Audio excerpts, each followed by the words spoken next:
زاده رو من خط میگیره. من مادر رو من خط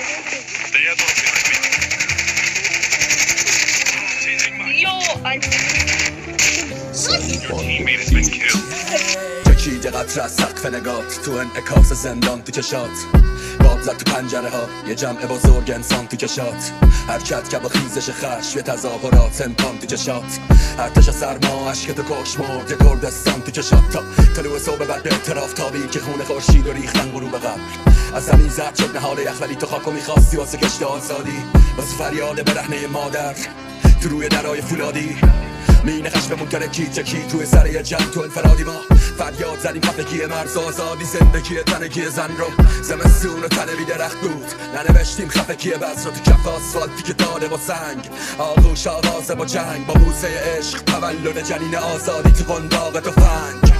بازاره با جنگ سر گوشتای تیکه تو سفره برا زندگی ام با چکش سود از جنازه ساختن قفل طلا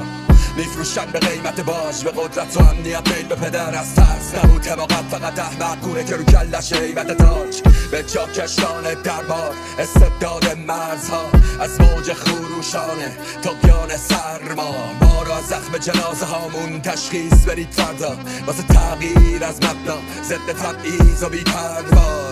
کلگاه و بده صدا تو زنده کن نگاه تو وسط شکست نفس بکش و مسته کن سار تار و تنه لط و پارایی زخم و برس بده به ترس هم بده به پرکر منطقه ام هم بده خطر بده به دره بده به رنگ هم بده به صحنه شکنجه نفس هم بده به عکسه که جنگه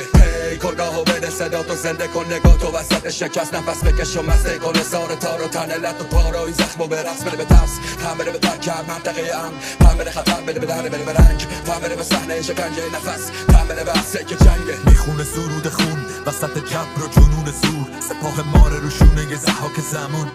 میکنه ترس و شک از دلش دور وسط یه مشکی